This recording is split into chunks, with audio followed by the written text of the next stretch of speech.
We are individuals. Our businesses are expressions of us. So why shouldn't you grow your business in a way that cultivates your character?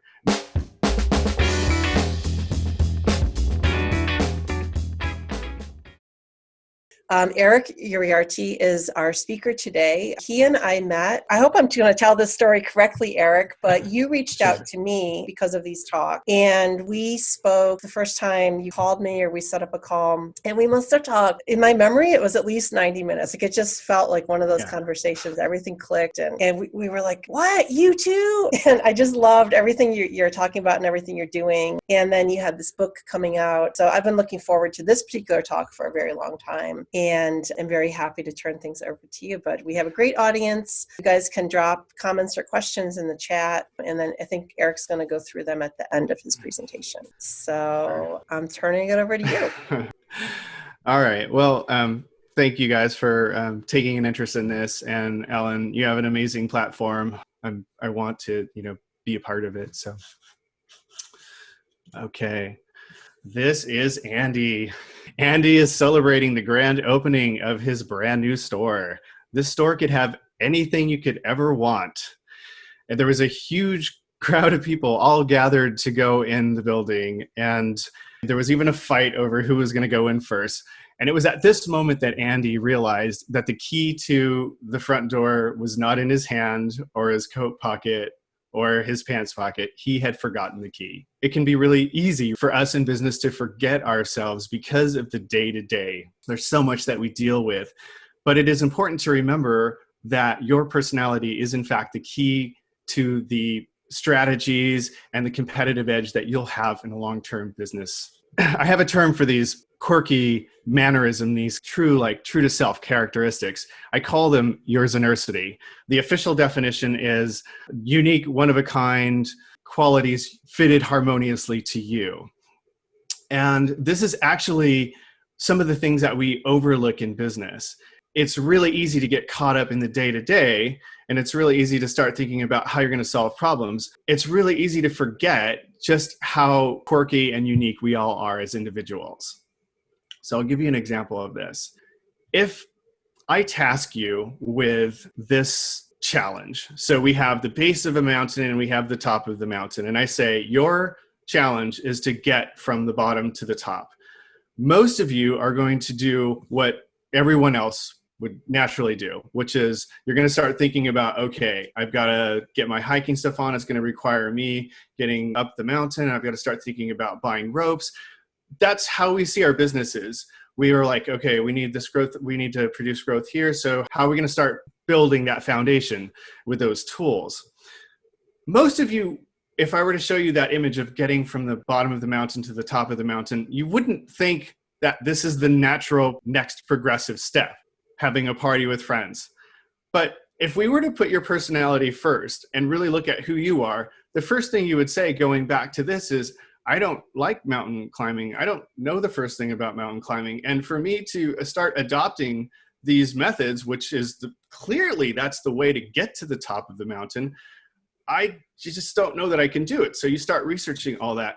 But what you didn't realize, if you had looked to yourself first, was you're actually a people person. You like to engage with conversation and you like to find out facts. So you actually, in this scenario, you could go and meet with locals and you can go and create those friendships. And you find out that those local establishments are well-versed at going up into the mountain. And so now you make friends with them and pretty soon they're like, hey, we'll take you up to the top.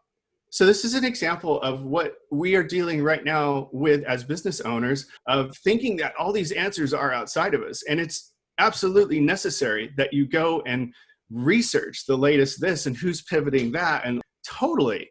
But don't forget that you're going to be bombarded with a ton of solutions that do not include your core competency as a character on this earth. You have a specific character. You have specific traits and talents that no one else has. Not everyone is a mountain climber.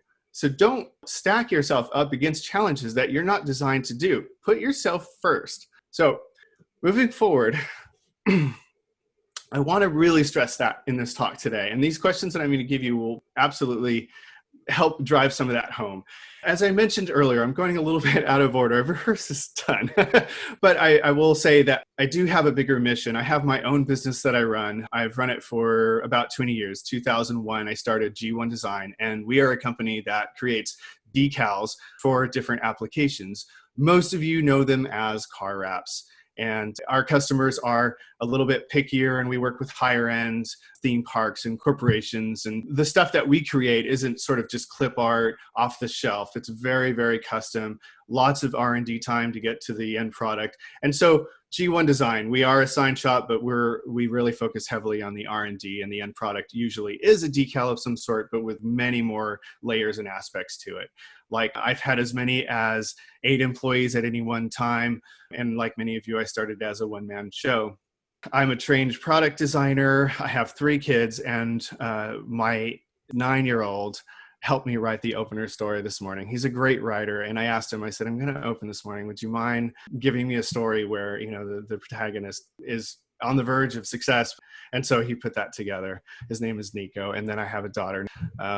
So I would invite you to share some of the information that I have today regarding the book with your friends or any creatives that you know who are looking to understand who they are in the context of their business. So it is available on all major platforms, the audiobook. I'm super proud of what I've created, and I've shared a little bit with Ellen, but it's been very, very exciting. So, all right, a couple tools moving forward. We're going to enter the world of the Zen business ownership. So I've created a whole nomenclature and a little bit of background on the book. In 2016, I hit a point with the business where I really saw a success that I had never seen before, or never dreamed I could have.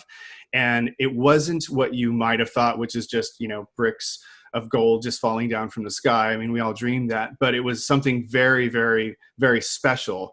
My customers were paying for me to achieve my dream. The decals that I was making the end product was leaving an impression on the customers that were interacting with it, or the end user rather. The company was a complete embodiment of myself, and I was very profitable.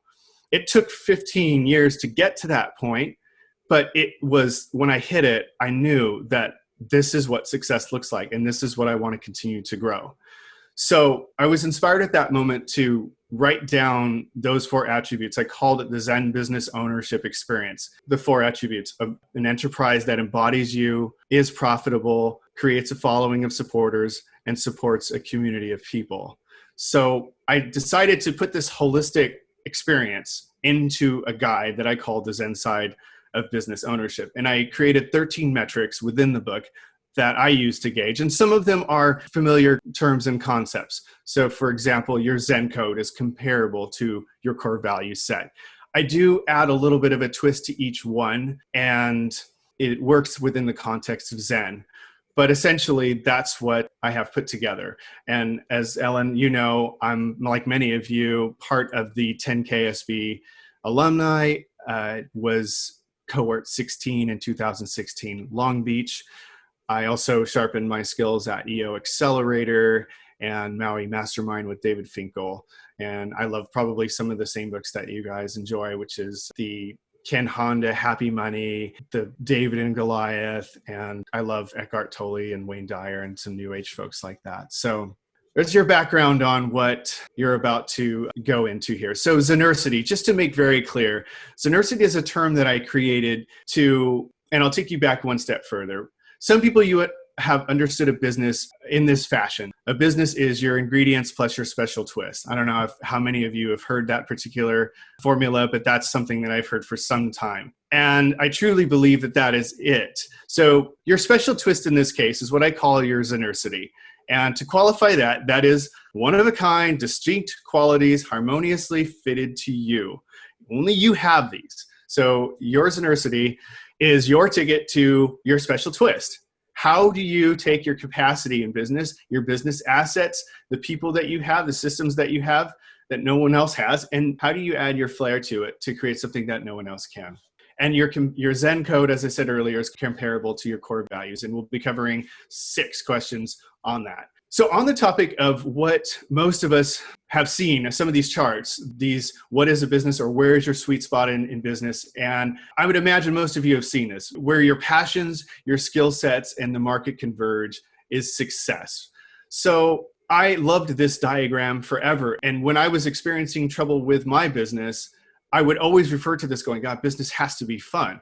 I mean, I'm just killing myself and, I'm having turnover with customers. Why is this happening? So what I realized after I wrote the book and after I experienced the Zen business ownership experience, that obviously things like assets, your tool set are not included in that. And also what I don't like about this model is that market, what's implied by that is that if you sell books, then in this case, your market would be people who read books, potentially. I mean, if you're niching, you're going to bring that down. But in this time, we're having to really look at what are we capable of and to who? What can we create and to who can we give it to? So I've created a version of this mock-up that will hopefully explain better what my approach to business is, this holistic approach. So I've taken market and I've moved it from this small people who read your books or people who read. And now it's going to be everybody. It's everybody. It could be somebody who's hungry, whatever. It's just everybody. But then I've changed the 3 categories within to represent slightly different aspects of similar comparison to the diagram before. So you have your Zenercity. That's one of the pillars on which you will build upon. The second is your capacity, which we talked about already and which most of you know from your 10K. So what are your assets? And assets in this case include systems, they include tangibles, include intellectual property, they include people, they include relationships. That's your capacity. What is under your tool? What do you have under your tool belt? And then the third category is the organization of those. How you organize those assets? So if we're to take a spin around that again, you would start at the top with, who are you? What do you stand for? What is your personality? And then the second category would be like, and what do you have? What do you have under your belt to get out there? What can you make? And then the third one is, how do you organize? Or you could go the other way around with what you have. How do you organize it to create something that no one else can? And then within that, with the entire market, you can then find your home run spot. And it doesn't have to be, which is most companies are finding out right now. I think it's very limiting to go, well, what else can I serve? We've all been taught that in business training. Like there's 2 ways to double your income, right? You can sell your existing customer base another product, or you can ask for your customer base to refer somebody. But in this case, why can't we just go outside of your market? And that's what I think a lot of us are getting potentially stuck, is because we feel like, well, how do we pivot? I was making this and now I've got these customers. Well, maybe you can look at a different market. You can operate differently. And every glorious story of pivoting that I've heard of, it would involve this type of thinking. Your market is not your market anymore. The handcuffs have been taken off. You are now free to look at other markets. But the one thing that you are tied to, fortunately, is your own personality and how you organize your assets to tackle a new opportunity. All right, so we've covered our terms, we've covered our models. This is going to be the first of the questions that you can write down here, and I would love to send you a copy. If you want to get more, I can send you a little bit more version, more explanation with some additional notes that I'll be speaking here. But I did just put this bullet point up for you so that you could have a chance to follow along and or write it down. I will be reading some of this, so I do apologize. Most of it I've just gone over, but some of this is new material that I've written recently, so I'm not 100% memorized with it. So what is the philosophy or take for which you want to be known? And many of you have heard these questions before. What is your take on your industry? But within the context of all 6 that I'll be asking you, then you will get different results than perhaps you've gotten in the past. So, do you want to be known as the cheapest? Do you want to be known as the best compromise? Do you want to be known as the most innovative? What is the single most important quality that will be obvious to your customer when they sit down to evaluate your services? Again, what is your philosophy? So for my company, our first core value is improve the wheel. And what that means is if another customer, it doesn't mean I can't do something other than a car wrap, we'll say, but it does mean that if a customer comes to me and says, I just saw this really trendy Porsche factory thing and I really want to copy it, Our core value number one is improve the wheel. We aren't copycats, and we don't work with people who want to copy intellectual property, especially from a manufacturer like Porsche. So that's already telling me I'm not going to work with this customer, or I have to tell them we can work with you if we can use that as inspiration and move forward and create something different. But we cannot, will not be copycats. So I've got some examples for you. If you are a private teacher or tutor of young children, your philosophy might be to instill a love of learning for every child. Not, I'm going to make your child the best test taker possible. There's a difference. So what you would say to parents, that's exactly how you introduce yourself, is I create a love of learning. My aim is to ensure that your child will have a passion for self-directed study and education for the entirety of his or her life. So again, some of you in the B&I world, I think, have kind of heard, your elevator pitch can be something like this. What is your philosophy? If you're if you install like internet, then you would say, well, I'm a communications problem solver. And it's kind of along those lines. You're really looking at what is it that you stand for in the business world. So there is a fine line between adding value to your organization and diluting your offering. So for that teacher who is potentially seeing their competition do well with test-taking strategies, yes, that person needs to be looking at trends and looking at what other people are doing. But if the core value says thou shalt not be a test taker, strategist, then would follow that. So that helps you see just how far outside of your core value number one you would go, and then swing back in again. If you need some help looking for information on how to answer this question, look to your ideologies. What viewpoints are unique to you? You would get this information perhaps from your close friends. Ask your spouse, your staff, if you have any weird mannerisms or if you do anything weird, they're going to immediately go into, yeah, you do this thing and I don't know what it is. Those are the gold mine of information that you can start to write down and put together in your playbook for question number one. What is your philosophy? Again, these are deep questions. I don't expect you to answer them in this, but I do expect you to, take them with you and perhaps give them a second thought. Question number two. Considering your paradigm shift or considering your philosophy from question number one above, how will you now define a finished product? So yes, you're handing over a widget or a service of some sort, but now you have your philosophy that you have to work into the equation. So if we were to go back to our teacher example, the teacher isn't delivering a curriculum. That is not what they're delivering. The teacher is delivering, the end product would be students who actively engage in learning. That is what you are selling. That is what you are dealing with. So you're no longer competing or marketing your message to, this is my curriculum. You're marketing your message to kids who are actively engaging in learning on their own. So things to look for to help you understand how to answer this question. So look to your proficiencies. What personal qualities about you demonstrate your ability to complete a project or something that you set out to do? So look deeply at what you already do that is very natural for you and that you're proud of, how you've executed a product and how you've held that product or admired the end result and said, wow, this is something that I haven't seen done before. This is an interesting way to fuse what I was setting out to do with the end product. For our company, our second core value is finesse and refine. So the quote that I like to use is Charles Eames. And I also recommend that as well. Look to people that you look up to in these particular areas. So for me, Charles Eames, mid-century designer, famous for the Chase Lounge and the airport lounge chairs, and very famous architect and designer. His quote was, "The details are not the details, they make the design." So when I'm working with a customer and they don't care about the details, I've already got a cultural mismatch. And that's a big red flag for me. If they're like, no, just simple, slap it together.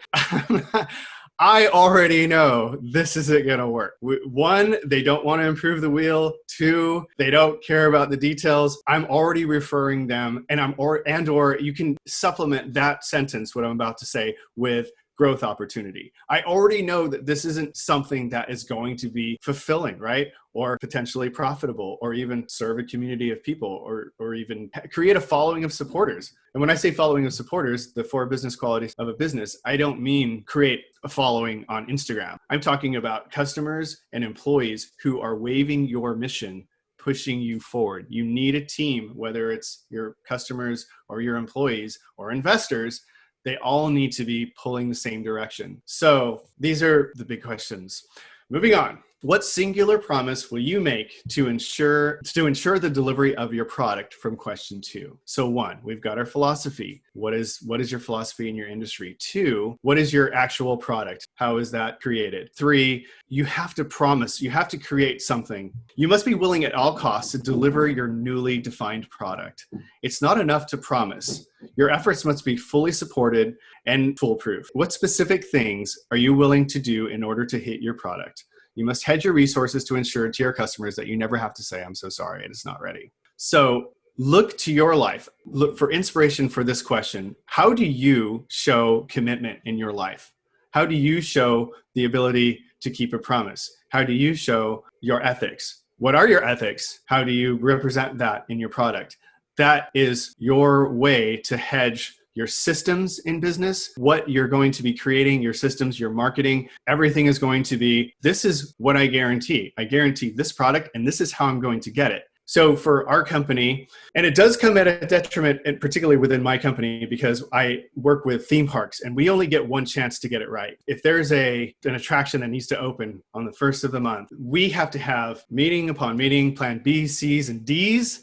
We need to have, if this doesn't happen, a ton of if-then statements, so that we have a solid plan of, okay, at the very least, when the ride opens, the guests will have this experience. Yes? Are we good? Is everyone good? And it does take a toll. It's a lot of planning. It's a lot of, okay, yeah, I never thought of that. And sure, facilities said they would be there on time, but they're not. And we have to go through all those scenarios ahead of time. Again, improve the wheel, finesse and refine. But the end result in this case is I can stand in my customers and say, I promise this will all come together, because my promise is I will look at all the different parties involved. I will look at all the variables involved, and I will plan accordingly for them. I will plan for your mistakes too. And that is a huge value added for my customers, because they know that they're going to drop the ball. They're just as scattered as we are. And they are just as scattered as their next cohort. I mean, we've all got plenty to do, but I guarantee them, like, trust me, I'll be your eyes and ears as well. So what is your singular promise that you will do to ensure that you're hitting your product? Question number 4. What resources will you consult when problem solving to uphold your singular promise from question 3 above? Now, the first 4 questions all build on each other, and the last 2 are a little bit of standalone. So it does start with your philosophy, your new product that you're delivering. How do you promise that you're going to deliver it? And then when things happen, when life happens, when COVID happens, what resources are you going to pull from? And this is what many people refer to as your culture. The whole core value system sets your culture in motion, but people think in terms of like your office. How do you decorate it? How do you do this? How do you do that? Sorry, I'm getting ahead of myself. That's the culture and the office and decorations are the next question, but this still ties in that you need some inspiration to draw from. And this would be something that potentially goes in the handbook. Who do you reference? So for our company, our manifesto is built around mid-century, and the designers of that time, Mies van der Rohe, again, I'm a product designer by trade, but many of you have seen, just these buildings that are in New York and San Francisco, and these designers that they're building on tried and true methods and minimalism. And so when I'm looking for solutions to my problems, I go to this pool of resources and go, well, what would Mies van der Rohe do? How did they solve that problem at that particular time and date? How does Charles Eames solve problems? He had a specific niche. He didn't solve the world's problems. He solved a comfort problem. He solved how can walnut be comfortable in a chair? How can we repurpose these bits of foam that are going to be recycled? How can we use those in materials? So that's my inspiration. When my staff has a question about things, and again, this goes far wide within the company, so all the employees know this is what we live and die by. When we're trying to figure out a problem, it literally goes to, well, how did so-and-so do it? Or what is this? If it's a band, how did the band make it to the next level? How did they overcome challenges and setbacks? So you should have, they could be quotes, they could be other, spiritual axioms that you subscribe to, but it should be something that all of your team is working with? Question number 5, what is your signature flair? So your business can and will have an attitude. How will you express yourself in your business? Your vibe, the thing by which people will remember you, something that addresses the 5 senses to emotionally impact your customer. What will your customers see, hear, taste, touch, or smell when they do business with you? Is it something that you say to your clients after every sale? Is it a special way that only you interact with them? What are the elements that convey your essence to your internal team as well as the outside customers so they get to feel, experience what you're all about? This signature should be something that imprints a mark on them forever. So what I'm doing here is you have already bands that you follow or colors that you like or things of this nature, but it's time to, again, really focus on those. We put those things aside as business owners because we think this is all just a math game. And in large part, financials are a big part of how we gauge. But you're missing out on yourself if you don't look at, well, how do I recharge? If you recharge with, XYZ music or with these particular exercises or whatever it is, that better be part of your culture. You're denying the very part of yourself that is you when you decide, I don't need that in my business. When I go home, I recharge. In my company, the entire facility is decorated very mid-century. There's reminders, there's axioms on the walls. I'm very, very much a part of your workspace needs to not only be efficient and have systems in place, we know that, but it should guide people into place. It should naturally flow. And when your employee is deciding between, I'm out in 5 minutes, or I'm going to take this call, and you have a picture next to your wall that shows somebody giving service to another person, 2 people, holding hands or whatever it is that your company's all about connection, they're going to think twice about, oh yeah, I'm just out of here. Your entire facility is vibing that you are a service-oriented person.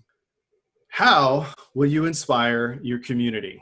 How can you improve upon it or endow it with some aspect of your Zen offering for its betterment? Accessing the highest levels of your truest character means understanding your impact on a grander scale.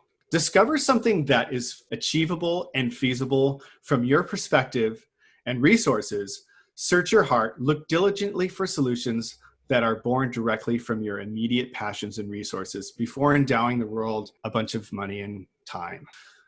So, for example, the owner of a dance studio can work to make dance more visible within the community and inspire people to engage in the arts and see that as a viable business and training center and future. What part of the planet will you shine your light on for truth and inspiration to shift it for the better? So these are big questions. They will take a long time to answer. And again, I will be more than happy to send these to you along with tips on how to answer, what to look for, what questions to ask yourself within these questions, what inspirations. But I hope this has been helpful. One last little treat here is that all of these can be turned into a core value system for you. And if you haven't already developed your core values, or if you have, you can add these bullet points to it. So for example, in the question number 1 above, you ask, your question is, what is your philosophy? And your philosophy is to create a love of learning, right? That was our teacher example. So in this example, the reason for continually creating this business enterprise is to create a love of learning.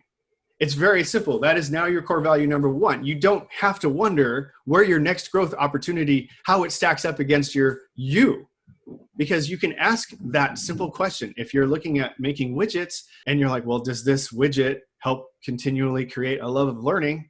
And the answer is no. There's your answer. I've really tried to make this very black and white for the early entrepreneur. If you're like me, I spent a lot of time soul searching in business. Every one of my family, every one of my friends, every one of my BNI partners was a business advisor for me. Yes, say yes, get the sale. Yep, no, compete on price, do it. That got me just spinning around in circles. And I did that for 15 years. It was not fun. I'm glad I went through the experience. I'm sure many of you look back on your earlier years and you thank God for that. But there's a point in time where you need to stand in your own power and you need to really look at, what are you creating on this planet? Are you going to be scattered? You're going to go a bunch of different directions? Or every part of, so for core value number 2, every part of my being, an organization and staff is directed to, and remember, for the teacher example, it was students who actively engage with learning without coercion or incentives. So every part of my being, organization, and staff is directed to students who actively engage in learning without coercion or incentives. If your staff isn't doing that, and if your new marketing tool that you're going to buy doesn't create that, whatever, there's your answer.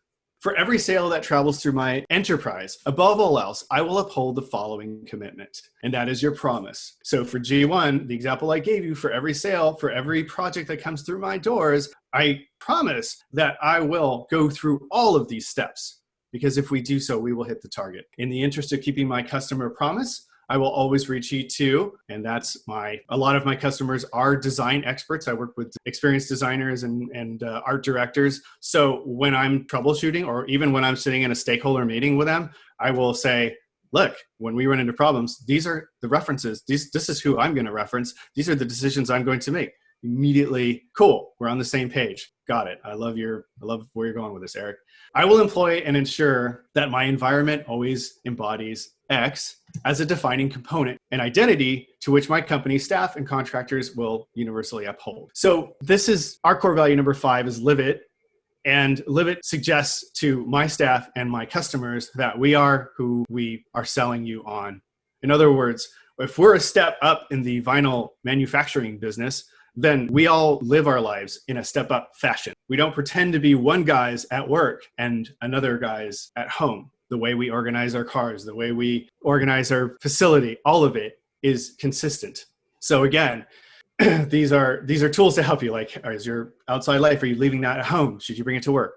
And then finally, my organization imbues the world with X. And what is that? What are you contributing? How are you contributing to the larger whole? So these questions can be turned, and again, I will be more than happy to send you a copy of these. You don't have to go frantic writing them all. I know that I get really excited when I talk. Trust me, when I rehearsed this so many times, I was slow and steady, but I'm here and I'm really excited to be sharing this with you. And I would love some feedback. I hope that this has helped spark for some of you that are at this interesting point. If people say, reinventing or pivoting, you're just looking deeper into who you are. You're just being challenged to continually, just like a diamond, to use cliches, you're just having to be polished more and more. And the more you go back to who you are at your core, the easier it's going to get. The more you listen to the outside world of advisors, the harder it's going to get. So I hope this has been helpful for you in that. I know many of you may feel like some of these core values and things, if you're making a profit, why even bother look at it? But for me, it was the absolute difference. When I found myself and started adopting these drills, changed everything for me. So thank you. Eric, that was amazing. That was amazing. Thanks. That message I needed to hear, so thank you. I'm curious if anyone has questions, or I would love to hear audience reactions. What came up for you today as you heard Eric speak on this topic? You guys can raise your hand or unmute yourselves, whatever you would like to do. I see a hand up from Amy Williams. Hi, Eric. Thank you for your webinar today. And also, I have noticed that I know what we do. I know innately what we're about, but having listened to you for the last 30 minutes, I don't know what we're about. And that is kind of scary. So thank you for giving us these line items, because I'm going to go through them over the weekend and determine if I can put to words what we innately feel in our organization. Like, it's just innate. We just feel it. We just know it. Like, you know it when you see it. Mm-hmm. But to articulate that to a prospect or to a client or to the world, I don't think that I can do that. And that's worrisome for me. That's great. I love it. I'm glad that it's probably one of the biggest validations that I could hear from a seasoned business owner is that, I mean, these are big questions. It sounds like, hey, listen to yourself. It sounds so easy. Let's just do another financial report, right? That's where the real meat is in the company. But it isn't. We are individuals. Our businesses are expressions of us. So why shouldn't you grow your business in a way that cultivates your character? That is the basis of the Zen Business Ownership Experience book that I wrote, is you do need to find that. I mean, I don't want to get all doom and gloom, but I mean, you want to be on your deathbed going, I found myself and I lived it 100% through everything I did. That I think is what we all strive for. I'm just going to jump in and say Eric's book is great. He's a really talented writer. He was telling me about a lot of the challenges he faced in writing the book, but really, it's great. I do recommend it, so you guys should definitely check it out. Great job, Eric. I just want to go through a couple more. Kimberly says she loves that you brought physical spaces into play. Surroundings are so important. And then Deborah is saying that your presentation really spoke to her, and I see she's unmuted. So did you want to jump in, Deborah? That was me. I was going to say thank you so much, because it was fun listening to your presentation, because what you talked about is what my entire company is built on. And you can see our tagline, our brands are people too. I saw that on the end. The company's purpose is about the fact that brands are made up of the people within it. And that's what we try to do, is help people, connect from a personal level with their customers. And everything that you were saying was like, yes! I love it. Yes! I'm really enjoying listening to it. It's amazing, because today your position of your book is in the perfect position of today. Because in the digital world, and especially now when we're forced to be more digital, people expect brands to talk like people. Like if they're tweeting with Wendy's, they're expecting that Wendy's tweet attitude to come back at them. Like they're expecting brands to have personality. So now is the time for us as entrepreneurs and business owners to show our personality to our brand. And that's what makes us unique. So definitely, I'll send you a LinkedIn invite. We can connect. But thank you so much for your presentation. Eric, you're awesome. I knew you would be awesome. I want to invite all of you to check out eNetwork. The super amazing deal, like I said, we've got scholarships available. Don't let money stand in your way. When you do sign up for eNetwork, you get the boardroom for free. If you're in the boardroom, you get eNetwork for free.